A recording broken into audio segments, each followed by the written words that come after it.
আসসালামু আলাইকুম। এটিএন বাংলা সংবাদে সবাইকে স্বাগত জানাচ্ছি রোকসানা মিম। শুরুতে বিআরবি কেবল সংবাদ শিরোনাম। 2 দশক পর আজ বগুড়ায় পৈতৃক ভিটায় যাচ্ছেন প্রধানমন্ত্রী। সিটি কর্পোরেশনের ফলক উন্মোচন সহ উদ্বোধন করবেন বিভিন্ন প্রকল্প। জেলা জুড়ে উৎসবের আমেজ।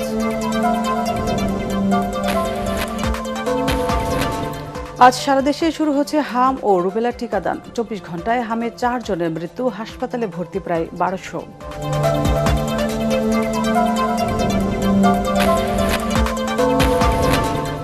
বিশ্ববাজারের সাথে সমন্বয় করতে তেলের দাম বৃদ্ধি, জ্বালানি মন্ত্রী। ভর্তুকি কমাতে এ সিদ্ধান্ত অর্থমন্ত্রী। উৎপাদনের নেতিবাচক প্রভাবের আশঙ্কা অর্থনীতিবিদদের। দাম বৃদ্ধির পরেও ফিলিং স্টেশনে গাড়ির দীর্ঘ লাইন। 1 মাসে 2 দফা বাড়ল এলপিজির দাম। বুধ ও বৃহস্পতি ভার্চুয়ালি বসবে হাইকোর্ট।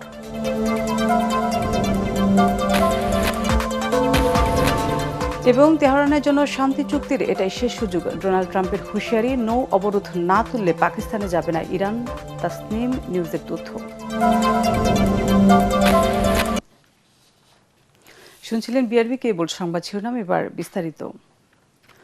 আজ বগুড়া সফরে যাচ্ছেন প্রধানমন্ত্রী তারেক রহমান। তার সফরকে কেন্দ্র করে বগুড়াবাসীর মাঝে বিরাজ করছে ব্যাপক উৎসাহ উদ্দীপনা। ঘরের সন্তান প্রধানমন্ত্রী হওয়ার পর তাকে বরণ করে নিতে চলছে ব্যাপক প্রস্তুতি। 150 বছরের পুরানো বগুড়া পৌরসভাকে সিটি কর্পোরেশন হিসেবে ঘোষণা করা, হামের টিকা কর্মসূচি উদ্বোধন, ফ্যামিলি কার্ড বিতরণ, খাল খনন সহ বেশ কিছু উন্নয়ন প্রকল্পের উদ্বোধন করবেন প্রধানমন্ত্রী তারেক রহমান। বগুড়া প্রতিনিধি আজিজুল হাকিম রুমনকে সাথে নিয়ে রিপোর্ট করছেন ইয়াসিন রানা।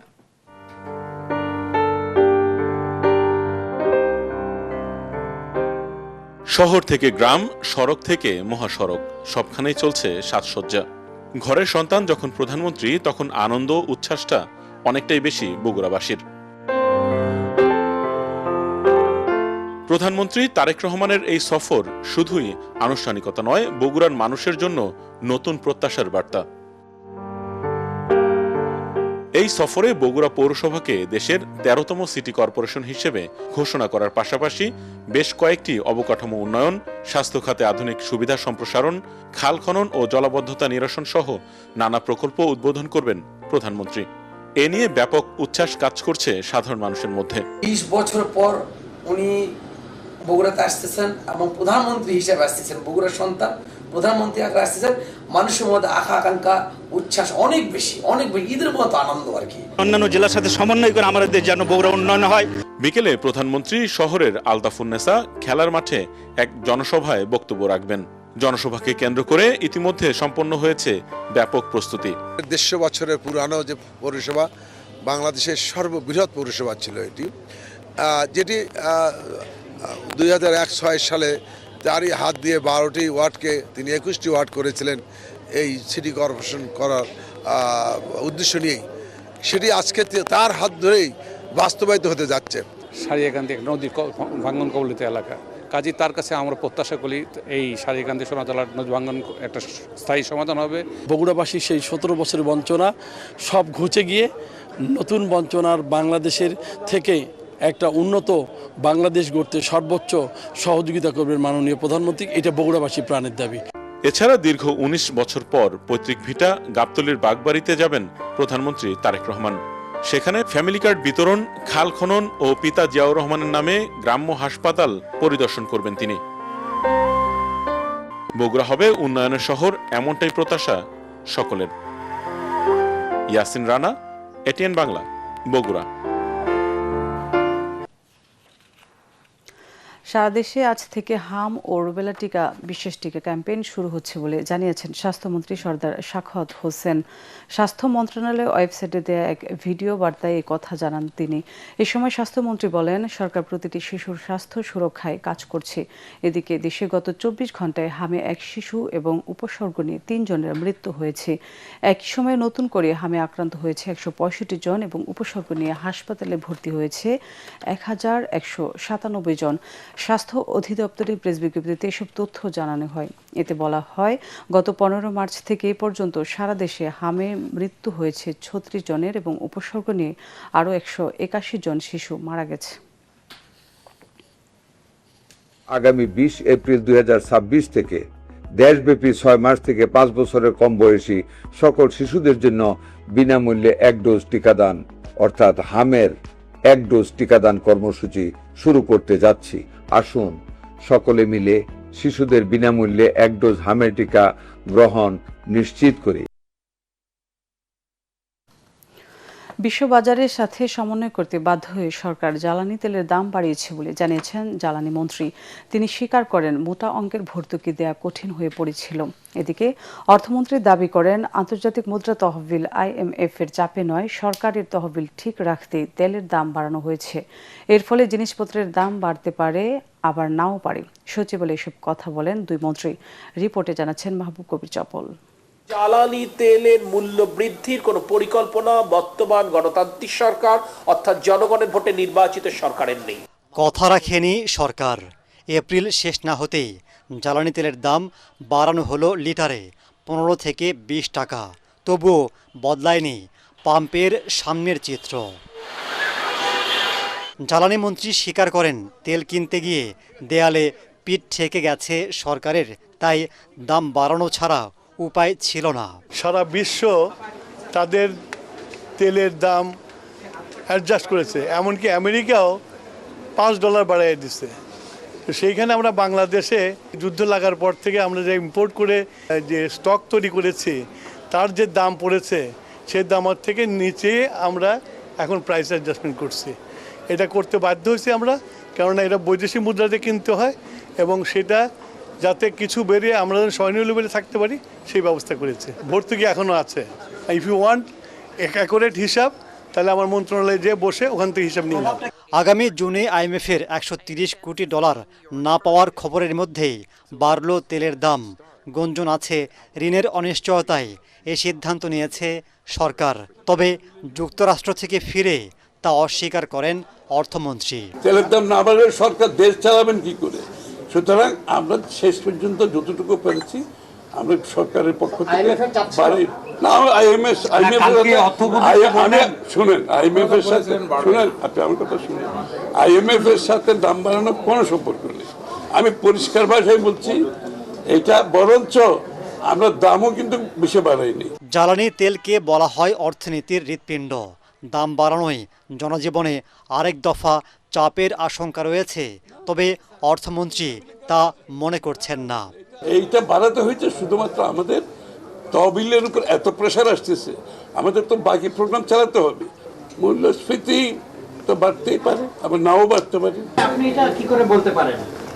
খালি তেলের দামের জন্য কি মুদ্রাস্ফীতি বাড়ে না?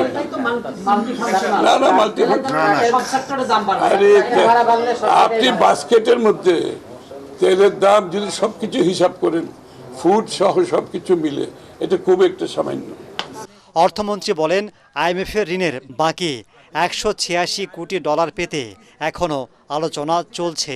এই শর্তগুলো নিয়ে আলোচনা হচ্ছে, এগুলো চলছে আলোচনা। মাহবুব কবির চপল, ATN বাংলা, ঢাকা।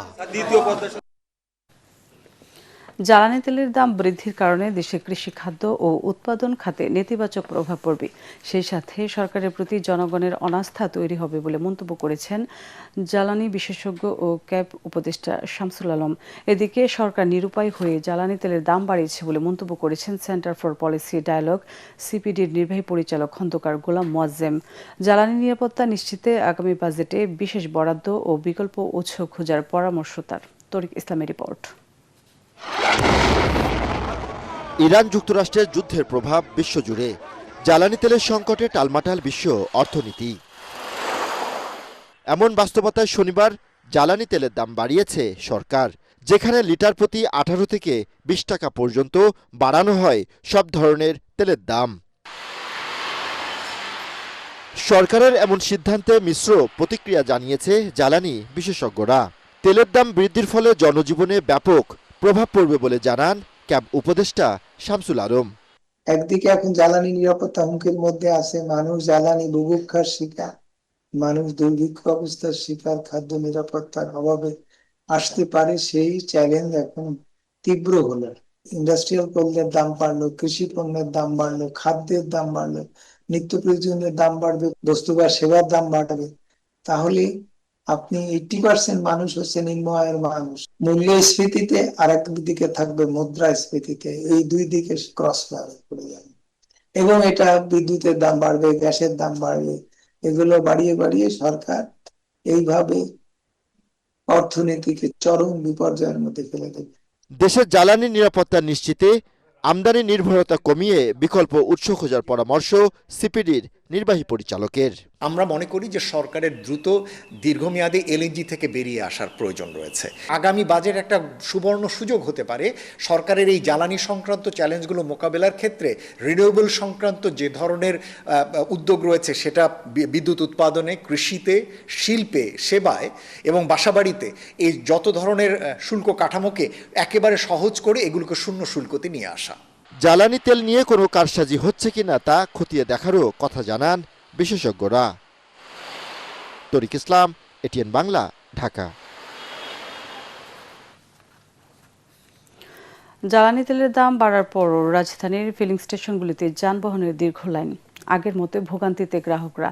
তেল নিতে আসা গাড়ির চাপে পাম্প এলাকায় তৈরি হয়েছে তীব্র যানজট। দেশে ভোক্তা পর্যায়ে সব ধরনের জ্বালানি তেলের দাম লিটার প্রতি 15 থেকে 20 টাকা বাড়িয়েছে সরকার। সাজ্জাদ জাহানের রিপোর্ট। জ্বালানি সংকটে নাজেহাল অবস্থা সাধারণ মানুষের। দিন কিংবা রাত পাম্পগুলোতে যানবাহনের দীর্ঘ লাইন। কখনো কখনো 8 থেকে 10 ঘন্টা লাইনে দাঁড়িয়ে তেল না পেয়ে তীব্র হতাশা নিয়ে ফিরতে হচ্ছে গ্রাহকদের। বিশ্ববাজারের সাথে সামঞ্জস্য রেখে সরকার সব ধরনের জ্বালানি তেলের দাম বাড়িয়েছে। তবে দেশের জ্বালানি তেলের সংকট নেই। সরকারের এমন দাবির পর মূল্যবৃদ্ধিকে স্ববিরোধী অবস্থান বলে মন্তব্য করছেন গ্রাহকরা। 4:30টার দিকে এসে এখানে নামাজ পড়ছি, খুব কষ্ট ভাই, আর রোদ, কোনো ছায়া নাই। তেলের দাম বাড়লে কি করার, বাইক চালাতে নিতে হবে না, নিতে হবে অবশ্যই। এটা আসলে যে কবে পরিত্রাণ হবে এটা তো বলা মুশকিল, আমরা তো আসলে বলতে পারতেছি না। জ্বালানি তেলের মূল্যবৃদ্ধির কারণে পরিবহন ভাড়া, কৃষিপণ্য ও নিত্যপণ্যের বাজারে প্রভাব পড়বে বলে মন্তব্য করছেন ভোক্তারা। সর্বপ্রথম খাবার দাবার থেকে শুরু করে মানে সকল পণ্যের উপরে আমরা যে পণ্যটা বাইরে থেকে বহন করে নিই, ঢাকার বাইরে সব তো ডিজেল চালিত যানের মাধ্যমেই আসে, তো সব কিছুরই দাম বাড়বে। এদিকে তেল সরবরাহ করতে আসা গাড়ির দীর্ঘ লাইনের ফলে পাম্প সংশ্লিষ্ট এলাকায় সৃষ্টি হচ্ছে তীব্র যানজট, যার ফলে একদিকে যেমনি নষ্ট হচ্ছে কর্মঘণ্টা, অন্যদিকে অচল হয়ে পড়ছে ঢাকার পরিবহন ব্যবস্থা। যেহেতু টার্মিনালের ধারণ ক্ষমতা কম, কিছু গাড়ি ঢুকতেছে আবার কিছু গাড়ি বের হচ্ছে, এই বের হওয়া গাড়ির এই গ্যাপটাতে ঢোকার জন্য এরা এখানে দাঁড়ায় আছে। ভোগান্তি কমাতে সরকারকে আরও উদ্যোগী হওয়ার আহ্বান জানান সংশ্লিষ্টরা। সাজ্জাদ জাহান, এটিএন বাংলা, ঢাকা। এপ্রিল মাসে দ্বিতীয় দফা বাড়ল তরলীকৃত পেট্রোলিয়াম গ্যাস এলপিজির দাম। ভোক্তা পর্যায়ে 12 কেজি সিলিন্ডারের দাম 1728 টাকা থেকে 212 টাকা বাড়িয়ে 1940 টাকা নির্ধারণ করেছে Bangladesh energy regulatory commission BERC. রোববার সন্ধ্যা থেকে নতুন এই দাম কার্যকর করা হয়েছে। আন্তর্জাতিক বাজারে দাম বৃদ্ধি ও আমদানি খরচ বেড়ে যাওয়ায় স্থানীয় বাজারে এই মূল্য সমন্বয় করা হয়েছে বলে জানিয়েছেন বিইআরসি।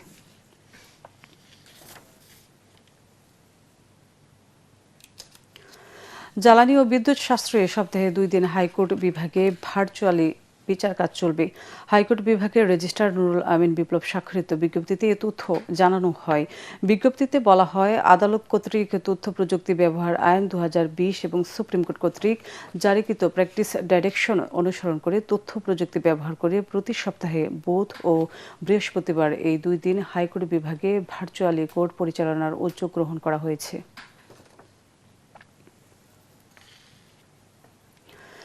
জ্বালানি তেলের মূল্যবৃদ্ধির সিদ্ধান্তে তীব্র প্রতিবাদ জানিয়েছেন জামাতের ইসলামী সেক্রেটারি জেনারেল মিয়া গোলাম পড়ুয়ার। এক প্রেস বিজ্ঞপ্তিতে এই সিদ্ধান্তকে গণবিরোধী আখ্যা দিয়ে জনস্বার্থ বিবেচনায় মূল্যবৃদ্ধির সিদ্ধান্ত পুনর্বিবেচনা করতে সরকারের প্রতি দাবি জানান।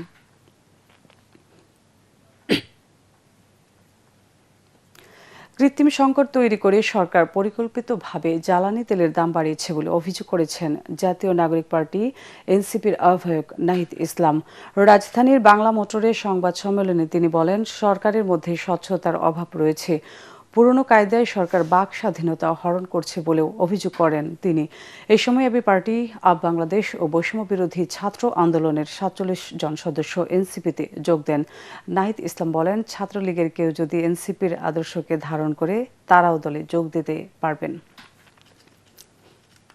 তেলে লাইনে দাঁড়ানোর থেকে দাম বেশি হলেও সে কিনতে আগ্রহী, এরকম একটা মনস্তত্ত্ব পরিবেশ তৈরি করে তারপরে দামটা আসলে বৃদ্ধি করা হবে। পুরাটাই পরিকল্পিতভাবে করা হয়েছে, সিন্ডিকেটরা এটা করেছে এবং সরকারের প্রশ্রয়, সরকারের অংশগ্রহণ না থাকলে এটা আসলে সম্ভব হতো না।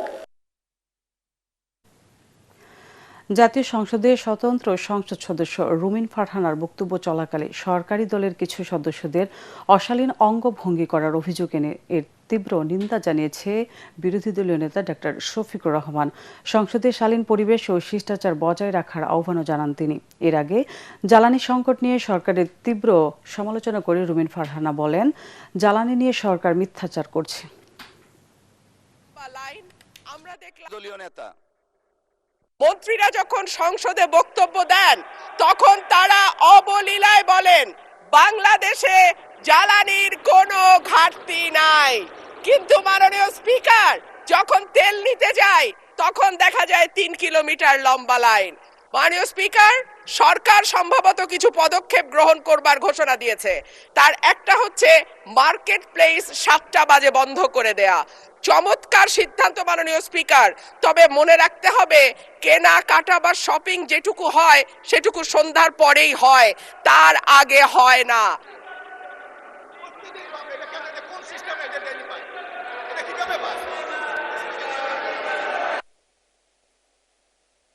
মাননীয়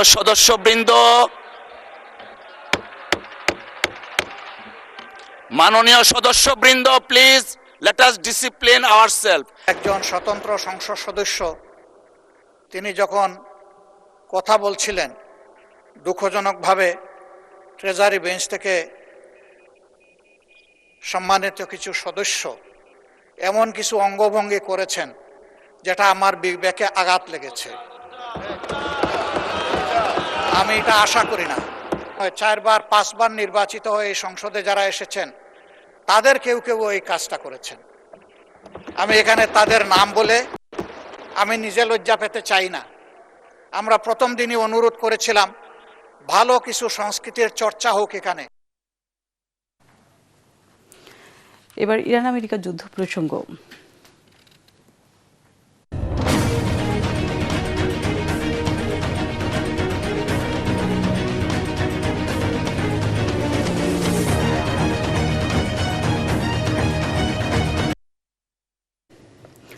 ইরান যুদ্ধবিরতি চুক্তির গুরুতর লঙ্ঘন করছে বলে অভিযোগ করে শান্তি চুক্তিতে সম্মত হওয়ার জন্য তেহরানের সামনে এটাই শেষ সুযোগ বলে জানিয়েছেন মার্কিন প্রেসিডেন্ট ডোনাল্ড ট্রাম্প।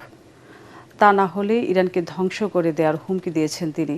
ইরানের সঙ্গে আলোচনার জন্য সোমবার পাকিস্তানে যাচ্ছেন মার্কিন প্রতিনিধিরা। এদিকে যুক্তরাষ্ট্র যদি নৌ অবরোধ তুলে না নেয় তাহলে ইসলামাবাদে ইরান প্রতিনিধি দল পাঠাবে না বলে জানিয়েছেন দেশটির সংবাদ সংস্থা তাসনিম নিউজ এজেন্সি। বিস্তারিত জানাচ্ছেন মাসুদ রানা।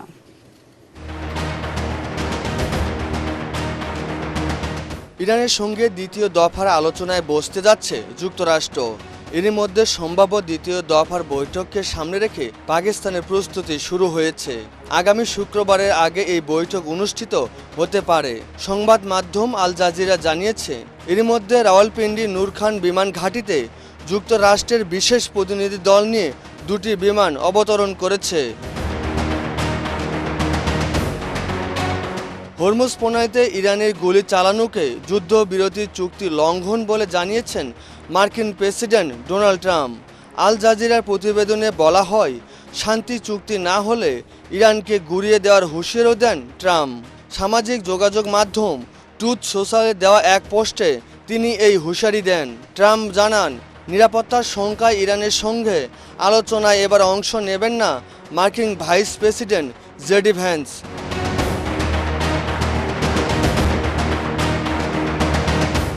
এদিকে হরমুজ প্রণালী অতিক্রমের সময় ইরানের বিপ্লবী গার্ড বাহিনী রোববার 2টি তেলবাহী ট্যাঙ্কার ফিরে দিয়েছে বলে জানিয়েছেন দেশটির সংবাদ সংস্থা তাসনিম নিউজ। ইরানের প্রেসিডেন্ট মাসুদ পেজেশকিয়ান বলেছেন তাদের পারমাণবিক কেড়ে নেওয়ার কোনো অধিকার মার্কিন প্রেসিডেন্ট ডোনাল্ড ট্রাম্পের নেই। তেহরান ও ওয়াশিংটনের মধ্যে পারমাণবিক কর্মসূচি নিয়ে চলমান মতভেদের মধ্যেই এই মন্তব্য করেছেন পেজেশকিয়ান। মাসুদ রানা, এটিএন বাংলা। আন্তর্জাতিক সংবাদ।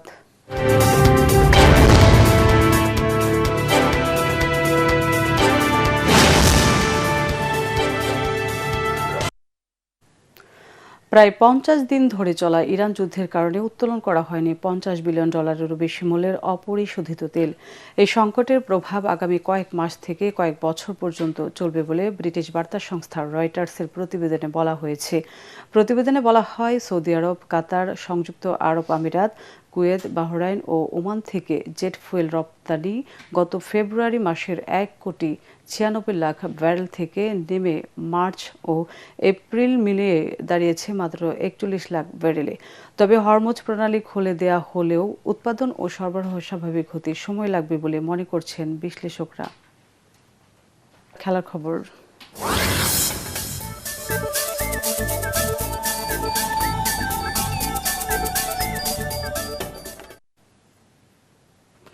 এবার Dutch Bangla Bank powered by Rocket, co sponsor Rocket pay.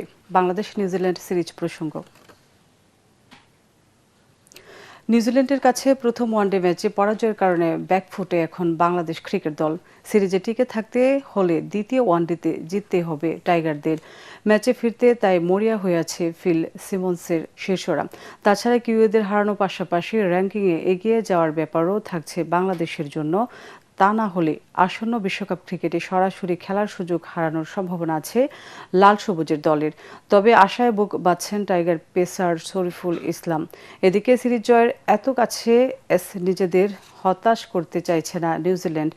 দ্বিতীয় ওয়ানডে জয়ের পাশাপাশি সিরিজ জয়ের প্রত্যাশা তাদেরও। সংবাদ সম্মেলনে তেমনটাই বললেন কিউই পেসার নাথান স্মিথ। সোমবার বেলা 11টায় মিরপুর শেরেবাংলা স্টেডিয়ামে মুখোমুখি হবে দুদল। ক্রিকেট খেলা এরকম আসেই যে এক ইউনিট ভালো করে এক ইউনিট একটু ফেল করে। সো এটা নিয়ে আমরা আশাবাদী যে নেক্সট ম্যাচ ইনশাআল্লাহ ভালো করব। এমন এক দল নিয়ে আমরা এসেছি যারা পূর্ণ শক্তির নয়, তবে এখানে এসে অভিজ্ঞতা নিতে পারছে। এর ফলে দলের গভীরতা বাড়ছে। সিরিজ জিততে পারলে বিশাল ব্যাপার হবে। রাজধানীর মিরপুর বাজার রোড সংলগ্ন ঐতিহাসিক গাবতলী খেলার মাঠের অবৈধ দখল উচ্ছেদ করে পুনরায় তা খেলার উপযোগী করার ঘোষণা দিয়েছেন যুব ও ক্রীড়া প্রতিমন্ত্রী আমিনুল হক। 107 বছরের পুরানো এই ঐতিহ্যবাহী মাঠটি পরিদর্শনে গিয়ে তিনি কথা বলেন। একটি বৃহৎ অংশ এখনো দখল অবস্থায় রয়েছে, সেই দখল মুক্ত করার জন্য সরকারের পক্ষ থেকে আদালতের রায়কে মেনে ইনশাল্লাহ আমরা সামনের দিকে এগিয়ে যাব। এবং পাশাপাশি যেহেতু একটি অংশ খেলার মাঠ রয়েছে, সেখানে আমি বিশ্বাস করি যে এটি খেলার মাঠ হিসেবেই থাকবে। আগে বিআরবি কেবল সংবাদ শিরোনামগুলো আরো একবার।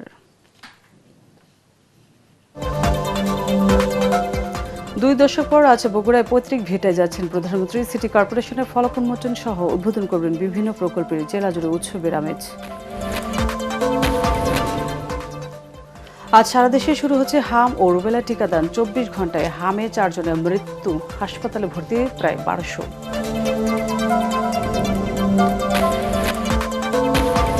বিশ্ববাজারের সাথে সমন্বয় করতে তেলের দাম বৃদ্ধি। জ্বালানি মন্ত্রী ভর্তুকি কমাতে এই সিদ্ধান্ত অর্থমন্ত্রী। উৎপাদনে নেতিবাচক প্রভাবের আশঙ্কা অর্থনীতিবিদদের। দাম বৃদ্ধির পরেও ফিলিং স্টেশনের গাড়ির দীর্ঘ লাইন। 1 মাসে 2 দফা বাড়ল এলপিজির দাম। বুধ ও বৃহস্পতি ভার্চুয়ালি বসবে হাইকোর্ট।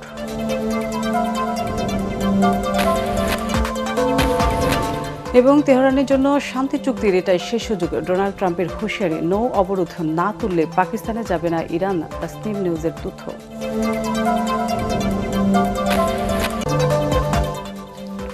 পরবর্তী সংবাদ দেখার আমন্ত্রণ জানিয়ে এখনকার মতো শেষ করছি এটিএন বাংলা সংবাদ। ইউটিউবে দেখতে ব্রাউজ করুন youtube/ATN বাংলা নিউজ। এতক্ষণ সাথে থাকার জন্য ধন্যবাদ।